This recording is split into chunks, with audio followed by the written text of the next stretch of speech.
Got my eyes straight ahead, got my head in the game. With the red light on, I'm just waiting for the change. Keep my head down low. Hi, I'm Jay Fallon. Thanks for listening to The Slippery Slope. So, one thing, I'm going to say something, and this is something I don't, well, I'm going to do something. This is something I don't do a lot of, and that is actually compliment the Queensland Police Service and the officers involved in this incident. And even though it was an incident which resulted in the shooting of a man in Queensland, I'm reading through the story thinking, you can tell that these guys, these officers, they weren't there. They were there to do their duty. They were trying to avoid. It seems to me after reading this, they were out there to avoid what actually happened. And they'd put everything into, I think, trying to avoid this outcome. But it seems like it was possibly virtually unavoidable. What else could you do? And like I said, I'm very rarely these days sitting there complimenting police in Queensland, but I've got to take my hat off to these officers and also uh, empathize with what they've gone through here. And you can see the actions that they've taken and why and why I'm saying that they were obviously trying to avoid this outcome that actually happened. So a few days ago, I'll bring the story up so you can see. A few days ago, a Townsville man was shot dead by police. I'll bring the story up. 26-year-old Townsville man has been shot dead by police.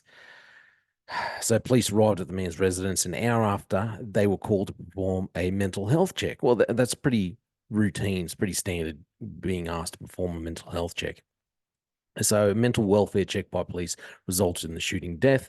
Police were called to a Mount Louisa, Townsville address just after 12:10 a.m. on Sunday, with two officers arriving at the residence an hour later. Queensland Police Service said in a statement the man allegedly advanced at the attending officers with a knife before being shot. QPS confirmed at the time of the shooting 6 police officers were present. And this is why these are some of the reasons why I believe, they were obviously, they knew that there was a threat. They knew that this was something serious. And it wasn't just about, hey, having a couple of people there. There was nothing blasé about it. You got 6 officers. That's really, especially in a place like Townsville, that's a lot of resources to send to one mental health check job. But obviously they're taking it seriously, I think. So Queensland Police said the officers performed first aid. However, their efforts were unsuccessful.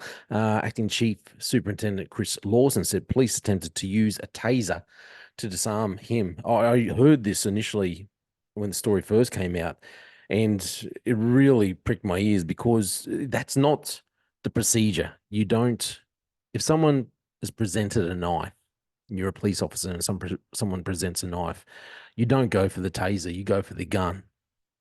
And that's just procedure, because it's so, and people overlook this. It's so easy to kill with a knife. You know, there's footage out there. You can see footage and people killing with a knife. Remember, I'd seen the footage of the chap that got killed in Brisbane. A couple of young fellas sparring, having a bit of a fight. One of them's got just a tiny little knife, straight jab, straight out, hits a big fella right in the neck, just very quick. Big fella goes down. It slashed his artery there, and 7 seconds later, he's bled out. It is so quick, so easy to kill with a knife. It's not recommended to pull your taser. You're supposed to pull your gun. Last time, I've been out of it for a bit over a year now, but I've been out of GDs for a long time. But it was never the procedure that you pull your taser. If someone's presented a knife, you pull your gun. And this is why I'm saying it seems obvious. It seems like these officers were trying. They were there, and they were trying to avoid this very outcome. But Acting Chief Superintendent addressed questions during a press conference on Sunday, where he was asked why it took police an hour to respond. There in Townsville, Crikey. We were responding to a number of incidents, and as a result of priorities and police being available, the first available unit got there at 1:15. Um, Look, like I said, I, I don't know if I have a lot of sympathy for QPS as a whole, the organization, but these officers, especially these officers at the moment in Townsville, they're being run ragged because of the youth crime. So, you know, it really, come on, it's understandable. It is understandable. You got to have a bit of empathy for what police are going through up there. He says it's understood that family members were present at the home during the time of the call and shooting and were attempting to de-escalate the situation. The matter is under investigation by ESC. There, so the two main reasons why I'm saying I can understand, and it seems to me that police were trying their best to avoid the situation. If there were six officers there at the time of the shooting, they weren't just looking at this, okay, it's just another mental health, it's just another check. Okay, something serious is going on, more resources, especially in a town like Townsville. It's a big deal to have six coppers at one job like that. And then for them to attempt to taser someone when there's already a knife present, it I think it shows that there's consideration that, hey, we this is something we want to avoid. We want to avoid taking a life. And in the end, it seems like, well, and I'm probably reading a lot into it, their backs against the wall.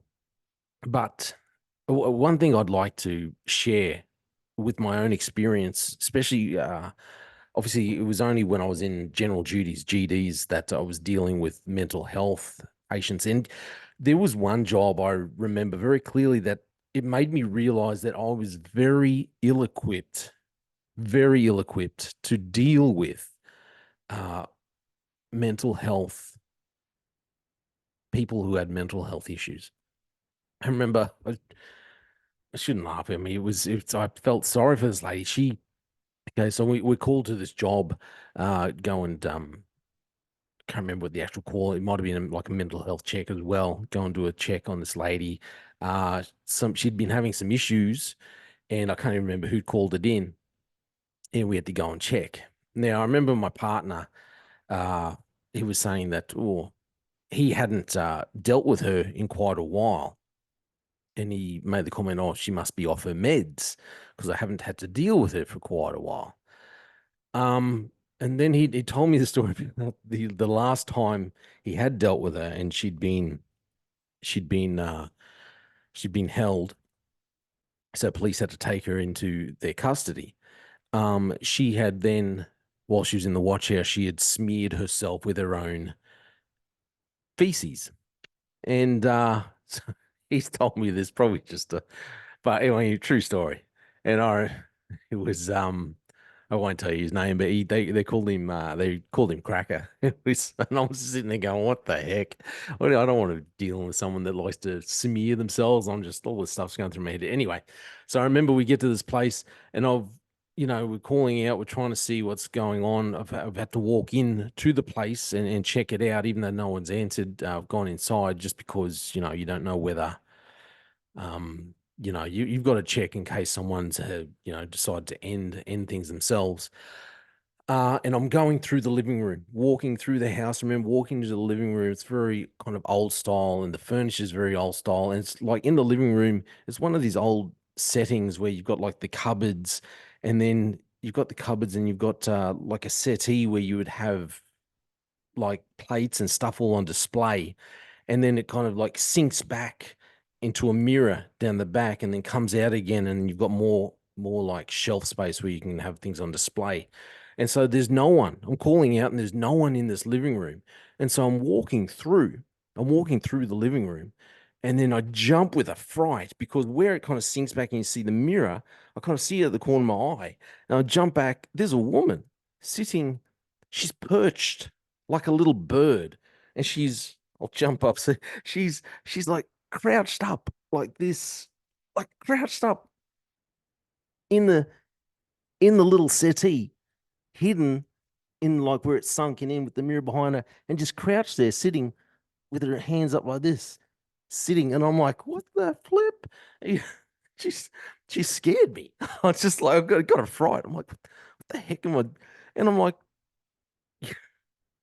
I just remember because she's sitting there like a bird, literally like a bird, just sitting there looking at me, and I'm like, what the heck is going on? Eh, Anyway, I kind of coaxed her down eventually, and she gets. But it was at that moment I realized I am not equipped. I don't have the skills, the skill set.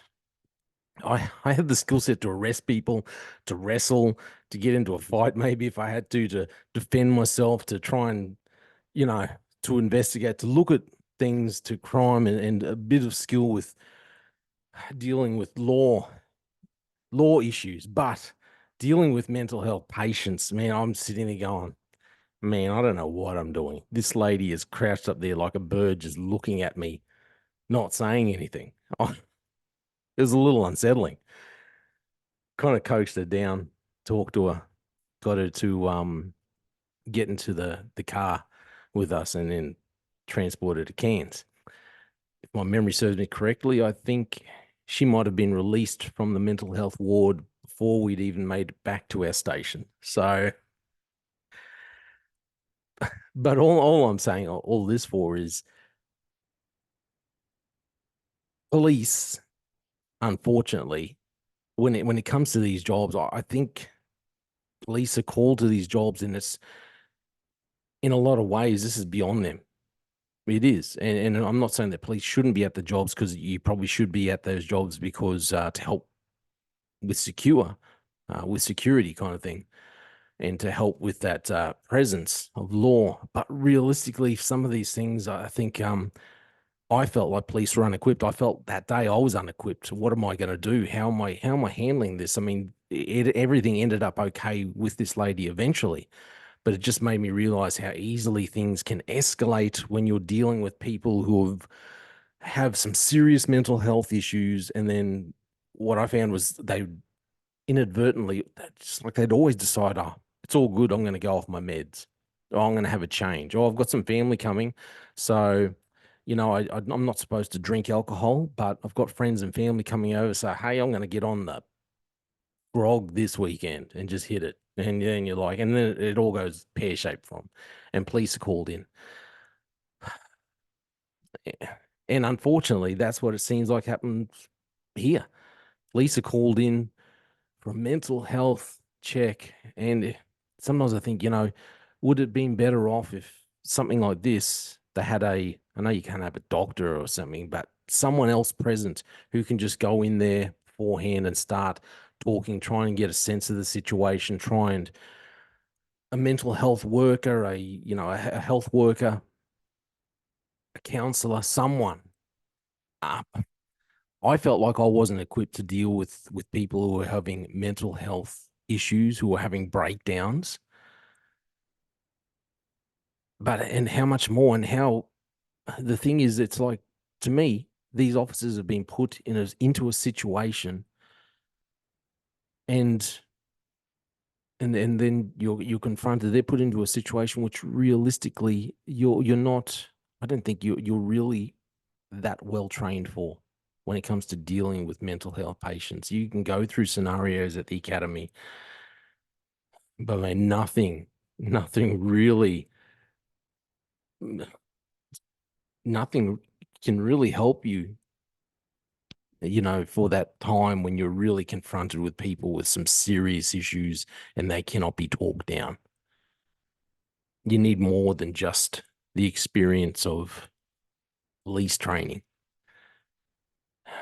But anyway, look, just going by the reports from what I've heard on the radio, the news reports, and from what I have read, uh, condolences to the man who, his family, the man that lost his life, and his family, but also to these officers who were presented with this and then were forced into this situation.